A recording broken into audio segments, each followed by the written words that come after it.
48 ঘন্টার আলটিমেটাম দিয়েছে একজন আলেমকে, একজন আলেম। আহমদুল্লাহ সাহেবকে বলতে চাই, গুমটা মৌলবীকে বলতে চাই। অনেকে আমারে বলে যে আমি নাকি আদব রাখি না। আরে বেটা, আমরা আদবের ঘরে জন্ম। আমাদের বাপ দাদারা প্রথমারে শৈশব থেকে যেদিন বেড়ে উঠেছি সেদিন থেকে আমাদেরকে কলম দেওয়ার আগে আদব দিয়েছেন, কথা কোন ঠিক কিনা? কিন্তু নবীর দুশমনদের সাথে আদব দেখাইতে পারবো না। এই জন্য যে আহমদুল্লাহ এই কথা বলেছেন তাকে বলবো, আমি কেবলমাত্র মিস কল দিয়েছি। আমি 48 ঘন্টা সময় দিলাম। 48 ঘন্টার ভিতরে তার বক্তব্যকে উড্ড করতে হবে, তওবা করতে হবে, জাতির কাছে ক্ষমা চাইতে হবে, আল্লাহর কাছে ক্ষমা চাইতে হবে। যদি ক্ষমা না চায় আমি আইনানুগ ব্যবস্থা নিব। যে আলটিমেটাম দিছে, আমি আসলে বাস্তবিক পক্ষে তাকে কোনো আলেম মনে করি না। সে ভাইরাল হয়েছে কি দিয়ে? ঢেলে দিই, ঠিক কিনা বলেন? সে ভাইরাল হয়েছে কিভাবে? উদ্ভট কিছু জিকির করে। সবার কাছে অনুরোধ, আমার চ্যানেলটি দয়া করে সাবস্ক্রাইব করবেন। কেহই সাবস্ক্রাইব না করে যাবেন না, প্লিজ সাবস্ক্রাইব করুন। আপনারা অনেকেই দেখছেন সোশ্যাল মিডিয়াতে এখন টক অফ দ্য কান্ট্রি হচ্ছে নবী করিম সাল্লাল্লাহু আলাইহি ওয়াসাল্লাম নবুয়ত লাভ করেছেন 40 বছরে। এই নবুয়তের আগের জীবন এবং 40 বছরের পরের জীবন, শায়েখ আহমদুল্লাহ হাফিজাহুল্লাহ আমাদের একেবারে বন্ধু মানুষ, কাছের মানুষ, একসাথে চলা মানুষ। উনি ওনার বক্তব্যে কোনো ভুল করছেন বলে আমার কাছে মনে হয় না। নবী করিম সাল্লাল্লাহু আলাইহি ওয়াসাল্লামকে নবুয়তি আল্লাহ দান করেছেন কত বছর? বছরে 40 বছর বয়সে আল্লাহ রাব্বুল আলামিন নবুয়তি দান করেছেন। এই নবুয়তির পুরো চ্যাপ্টারটা আল্লাহ রাব্বুল আলামিন ভাগ করেছেন 2 ভাগে। একটা হচ্ছে হাকিকাতান আর একটা হচ্ছে হুকমান। আল্লাহ রাব্বুল আলামিন যাদেরকে নির্বাচন করে রাখছেন নবী হবেন, এই চার্টের ভিতরে সৃষ্টির সূচনা লগ্নে আদম আলাইহিস সালাতু ওয়াস সালাম বাইনার রূহ ওয়াল জাসাদ, যখন উনি রূহ আর শরীরের মাঝামাঝি ছিল, এখনো রূহকে ফুৎকার করা হয় নাই, আকার আকৃতি দেওয়া হয় নাই, তখন থেকেই নবী মুহাম্মদ সাল্লাল্লাহু আলাইহি ওয়াসাল্লামকে আল্লাহ রাব্বুল আলামিন নবী হিসাবে নির্বাচিত করে রাখছেন। জোরে বলেন আল্লাহু আকবার। তো শেখ আহমদুল্লাহ হাফিজাহুল্লাহ তিনি একই কথা বোঝাতে চেয়েছেন বারবার। উনি কোনোভাবেই এটার বিপরীত নন। একটা হচ্ছে হাকিকাতান, বাস্তবিক পক্ষে তিনি নবী হবেন, এই সিদ্ধান্ত আল্লাহ রাব্বুল আলামিনের বহু আগ থেকে। যেমন বাপ সবসময় সিদ্ধান্ত নিয়ে রাখে আমার এই ছেলেটারে আলেম বানাবো।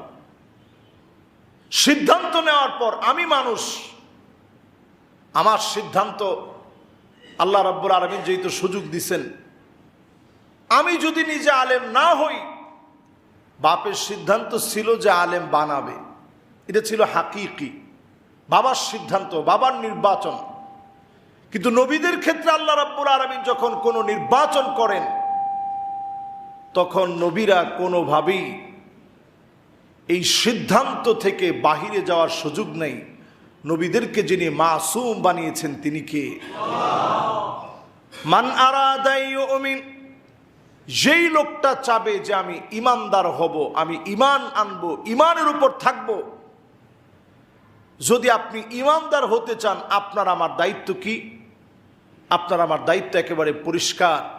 মান আরাদা ইউমিন ফাআলাইহি আইয়ুমিনা মা জাআ বিহি রাসূলুল্লাহ সাল্লাল্লাহু আলাইহি সাল্লাম মিন কাউলিন আও ফি'লিন আও তাকরীরিন আও সিফাতিন খিলকিয়াতিন আও খুলুকিয়াহ হাকীকাতান আও হুকমান হাত্তা আল হারাকাত ওয়াস সাকানাত ফিল ইয়াকযাতি ওয়া ফিল মানাম ক্বাবলা আল বি'সা ওয়া বা'দাল বি'সা। নবী আলাইহিস সালাতু ওয়াস সালামের পুরো জীবনটা যদি আপনি মানেন, কিভাবে নবী কথা বলতেন, কোন কাজে নবী সমর্থন দিতেন, কোন কাজকে নবীজি নিষেধ করতেন, নবীজি কিভাবে হাঁটতেন, চলতেন, বলতেন, চলা ফেরা, কথন বলন সবগুলো, এমন কি নবীজির ঘুম পর্যন্ত, খাওয়া পর্যন্ত, এমনকি নবীজি সাল্লাল্লাহু আলাইহি সাল্লামের নবুয়ত প্রাপ্তির আগের অবস্থা, নবুয়ত প্রাপ্তির পরের অবস্থা পুরাটাকে মেনে নেওয়ার নাম হচ্ছে মুমিন হওয়া। জোরে বলেন আল্লাহু আকবার। এই কথা তো শেখ আহমদুল্লাহ তিনিও একই কথা বলেছেন। যারা বিরোধিতা করছে জাতি তাদের কাছ থেকে কি পেয়েছে একটু চিন্তা করেন।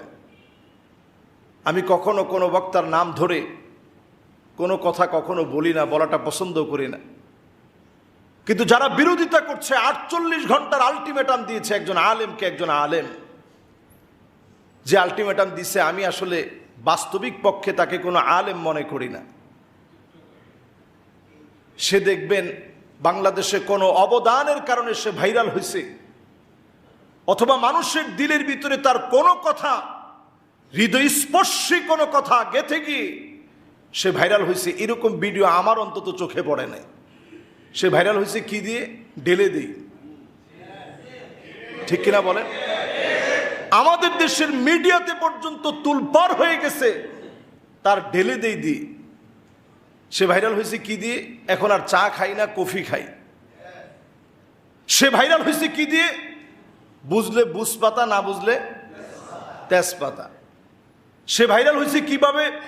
উদ্ভট কিছু জিকির করে, যেগুলো জিকিরের সংজ্ঞায় পড়ে না, আল্লাহর সঙ্গে সরাসরি বেয়াদবি, বিভিন্ন ভণ্ডদের নামগুলো তার বিভিন্ন আলোচনার মধ্যে বলে বলে এই পাগলামি সাগলামি দিয়ে সে ভাইরাল হয়েছে। ঠিক কিনা বলে? শুধু এক জায়গায় না, আপনি আরো মিলায় দেখেন তার অবদান কি বাংলাদেশে। তার অবদান হচ্ছে মাহফিলে বসে তার স্ত্রী কল দিয়েছে, ওইখানে বসে সে কল দিয়ে বলতেছে, কল ধরে, দেখছেন কিরকম দিলাম। স্ত্রীর সঙ্গে কথা বলছে। এই যে আপনি স্ত্রীর সঙ্গে কথা বলছেন, আমরাও তো ওয়াজের ময়দানে আলহামদুলিল্লাহ বাংলাদেশ দেশের বাহিরে 10 বছর ধরে কথা বলি। মিশর যখন পড়াশোনা করতাম তখনও 5 বছর কথা বলছি। এই মোট 15 বছর কথা বলার ক্ষেত্রে আজ পর্যন্ত এরকম হাস্যকর কোনো কথা আল্লাহ রাব্বুল আলামিন আমার জবান দিয়ে বের করেনি, আগামী দিনেও যেন আল্লাহ বের না করে, পড়ে না আমিন। তার অবদান কি জাতির ভিতরে? ছেলেদেরকে উস্কানি দেওয়া। তার অবদান হচ্ছে এমন উদ্ভট কথা বলা যেগুলো কুরুচিপূর্ণ, যেই কথাগুলো স্বামী স্ত্রী তার সন্তানদেরকে নিয়ে একত্রে শুনতে পারে না, যে কথাগুলো দিয়ে প্রতিনিয়ত টিকটক হচ্ছে। এইরকম একজন বক্তা যদি 48 ঘন্টার আলটিমেটাম দেয়, এটা টিকটকারের আলটিমেটাম হবে, বাস্তবিক কোনো আলটিমেটাম হবে না। ঠিক কিনা বলে? আমরা আলেমরা সজাগ হওয়া উচিত। শেখ আহমদুল্লাহ এই জাতির রাহবার হিসেবে কি করে নাই। আমি এমন ব্যক্তির পক্ষে বলছি না যে ব্যক্তি যার সাথে আমার চলাফেরা নাই। ওমর রাদিয়াল্লাহু তাআলা আনহুর সামনে এসে বলা হচ্ছে এই লোকটা খুব নেককার, খুব দিনদার। ওমর রাদিয়াল্লাহু তাআলা আনহু বলছেন, আতাআমালতা মাহু, তুমি কি তার সাথে লেনদেন করছো? বলছে, না, লেনদেন তো করতে পারি নাই। তো কেমনে বুঝলা যে লোকটা দিনদার? আসাফারতা মাহু, তুমি কি তার সাথে সফর করছো? কোথাও ভ্রমণে বের হইছো? বলছে, না, ভ্রমণেও বের হইনি। তো কেমনে বুঝলা লোকটা দিনদার? আমি ওনার সাথে দুবাইয়ের সফরে ছিলাম, প্রায় সময় আমরা একসঙ্গে বসি। আমি জেনে শুনে বলছি, দায়িত্ব নিয়ে বলছি, এদেশের লাখো মানুষের কর্মসংস্থানের ব্যবস্থা, স্বাবলম্বীকরণ প্রকল্পে লাখো মানুষের পাশে তিনি দাঁড়িয়েছেন। সাদকায়ে জারিয়া, আমাদের দেশের এই ক্লাইমেটের যে পরিবর্তন, তিনি বৃক্ষরোপণ কর্মসূচির মধ্য দিয়ে এ জাতির আবহাওয়া নিয়ে চিন্তা করেন। যাহার এই জাতি যদি কষ্টে পড়ে যায়, এদেশের মানুষ যখন বন্যার্থ হয়েছে, সিলেটে তিনি ছুটে গিয়েছেন, সাতকানিয়াতে তিনি ছুটে গিয়েছেন দায়িত্ব নিয়ে। সমস্ত মিডিয়াগুলো সেগুলো ক্যাপচার করেছে, আপনারা দেখেছেন নিশ্চয়ই। এরকম একজন দায়িত্বশীল গুরুগম্ভীর একজন আলেম, আলিমুন মুস্তামিলুন ইলমাহু, যিনি তার এলেমকে কাজে লাগায় বলে আমি মনে করি যে আলেমের কাছ থেকে অনেক কিছু শেখা যায়। যুগ জামানা পাল্টে দিতে চাই না অনেকজন, এক আলেমে আনতে পারে জাতির জাগরণ। ঠিক কিনা বলে? এরকম জাগরণ সৃষ্টিকারী একজন আলেম। আমি খুব চিন্তা করতেছিলাম যে আমাদের দেশে এই 2 কোটি মানুষের বসবাস ঢাকা সিটিতে। এই ঢাকা শহরের ভিতরে মসজিদ আছে 6,000-এর উপরে, কিন্তু আমাদের দেশকে রিপ্রেজেন্ট করার মতো মসজিদ ঢাকা সিটিতে 1968 সালের যে বাইতুল মোকাররম মসজিদ, তখনকার সময় এটাকে রিপ্রেজেন্ট করার মতো ছিল। এখন এর চতুর্পাশে এত পরিমাণ বিল্ডিং হয়ে গেছে, আপনি আকাশ থেকে তাকালে তেমন কিছু নজরই পড়বে না। অথচ তিনি একটা মসজিদ হাতে নিয়েছেন, আপনারা দেখবেন এক সময় দেশকে রিপ্রেজেন্ট করার মতো একটা মসজিদ হবে ইনশাআল্লাহ পড়ি। এরকম একজন আলেমের বিরোধিতা যখন করবেন, পক্ষে বলাটা এটা আমাদের দায়িত্ব। পক্ষে বলাটা আমি নৈতিকভাবে দায়িত্ব মনে করি। আল্লাহ তাআলা যখন কারো কল্যাণ চান, কখনো কখনো এইরকম কিছু ব্যক্তির বিরোধিতার মধ্য দিয়ে আল্লাহ রাব্বুল আলামিন তার প্রিয় প্রিয় গোলামদের অনেক অনেক অনেক বেশি কল্যাণ দান করে দেন, ঠিক কিনা বলেন? যেমন ধরুন, আজকের আমি জুমাতে এই বিষয় নিয়ে কথা বললাম, তাহিরি সাহেবের মতো লোকেরা খুব ভালো করে বুঝেন, এটার কারণে তারও কিন্তু একটা মার্কেট লেভেলে তার দামটা কিন্তু কমে নেই। আমাদের জুমাতে তার নামটা নেওয়া হয়েছে, বিগত 10 বছরের কোনোদিন তার নামটা আমি নেই। আজকে তার কর্মকাণ্ড নামগুলো একটু নেওয়া হলো। এর দ্বারা বোঝা যায় এরা মার্কেটিং খুব ভালো বুঝে। অন্যদিকে এটা একটা অপচেষ্টাও হতে পারে। আল্লামা মামুনুল হক সাহেব যখন বাহিরে বের হয়েছেন, ওনার বক্তব্যগুলা যখন চারদিকে ভাইরাল হচ্ছে, যুবকদের ভিতরে যখন ইসলামের স্পিরিট আর স্পৃহা যখন বেড়ে যাচ্ছে, এটাকে দমায়া দেওয়ার জন্য সুকৌশলে 48 ঘন্টার আলটিমেটামের মতো ঠুনকো একটা মিথ্যা বানোয়াট কথা দিয়ে একজনকে ঘায়েল করার মধ্য দিয়ে উনার বক্তব্যকে দাবিয়ে দেওয়ার চেষ্টা করা হচ্ছে, ঠিক কিনা বলে? এগুলা কৌশল। যতই কৌশল করেন, ইসলামের কাজ আল্লাহ রাব্বুল আলামিন যেখানে যতটুকু নেওয়ার আল্লাহ তাআলা নিয়ে নেবেন। কারো পিছনে লেগে কারো মান কমানো যায় না, অনেক ক্ষেত্রে বেড়ে যায়। মান আল্লাহ তাআলা বাড়িয়ে দিবেন। সঠিক বুঝ প্রত্যেকের থাকা উচিত। নবীজি সাল্লাল্লাহু আলাইহি সাল্লাম কখন থেকে নবী? আদম আলাইহিস সালাতু ওয়াস সালামের সৃষ্টির আগ থেকে আল্লাহ রাব্বুল আলামিন নির্বাচন করে রাখছেন, ইনি আমার শেষ নবী, নবীদের সেরা নবী, সমস্ত নবীদের নবী, নবী মুহাম্মদুর রাসূলুল্লাহ সাল্লাল্লাহু আলাইহি ওয়াসাল্লাম। শুধু তাই না ভাইরা, নবীজি সাল্লাল্লাহু আলাইহি সাল্লাম বলছেন, আমি যখন নবুয়ত প্রাপ্ত হই নাই, তখন আমি হেঁটে যাচ্ছি মক্কার রাস্তা দিয়ে, হঠাৎ করে একটা পাথর আমাকে সালাম দিয়ে বসছে। জোরে কোন আল্লাহু আকবার। নবী বলছেন, ইন্নী লা আরিফুহুল আন, এখনো পর্যন্ত সেই পাথরকে আমি চিনি, যে পাথর আমি নবীকে সালাম দিয়েছে। বলেন আল্লাহু আকবার। এটা নবুয়ত লাভের আগে।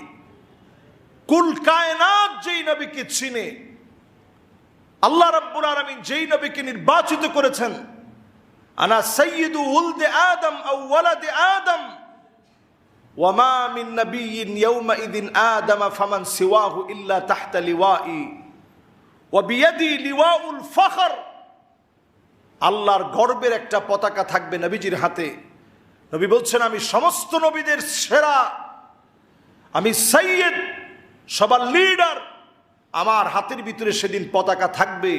এমন কোন নবী আদম আলাইহিস সালাম থেকে নিয়ে ঈসা আলাইহিস সালাম পর্যন্ত আসে নাই, যেই নবী আমি নবীর পতাকার নিচে ছাড়া, এই ব্যানার ছাড়া সেদিন আল্লাহর জান্নাতের দিকে যাবে। জোরে কোন আল্লাহু আকবার।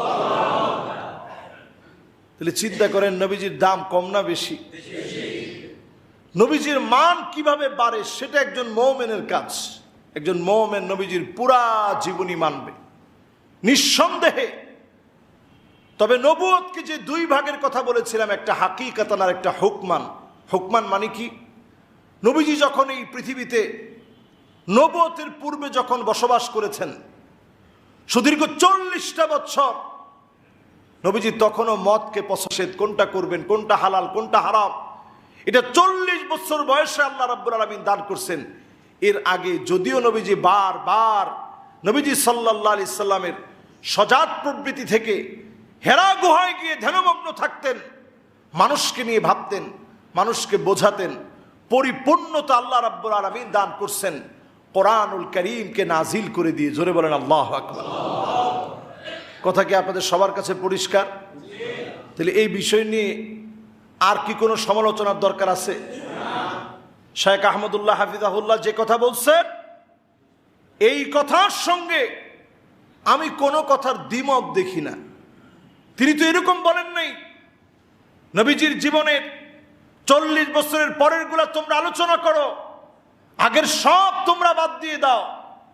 আগের সেই নবীজির 40 বছরের আগের কোনো ইতিহাস বলা দরকার নেই, সেগুলো চর্চা করা দরকার নেই, সেগুলো আমলে আনা দরকার নেই, এমন কোনো একটা কথা তিনি বলেন নাই। তিনি যা বলছেন, ইবনে আব্বাস রাদিয়াল্লাহু তাআলা আনহুর হাদিস তা বলছে, নবী সাল্লাল্লাহু আলাইহি সাল্লাম নিজেও হাদিসের মধ্যে তা বলছেন। সব জায়গায় প্রমাণিত সত্য। 40 বছর আল্লাহ ওহী নাজিল করছেন, 13 বছর তিনি মক্কায় কাটালেন, 10 বছর তিনি মদিনায় কাটালেন, 63 বছরের জিন্দেগি পার করলেন, নবুয়তের পুরো দায়িত্ব পালন করলেন। উম্মতের জন্য শ্রেষ্ঠ নিদর্শন কোরআন আর সুন্নাহ তিনি রেখে গেলেন। পড়েন আল্লাহু আকবার। আমাদের কাজ কি? এই কোরআন আর সুন্নাহ নিয়ে থাকা। আল্লাহ যেন আমাদেরকে তৌফিক দান করেন। পড়েন আমিন। চাইলে একটি লাইক দিয়ে ফেসবুকে দেখে থাকলে ফলো করুন। আমাদের চ্যানেলটি সাবস্ক্রাইব করে পাশে থাকা বেল বাটনটি অন করে দিন।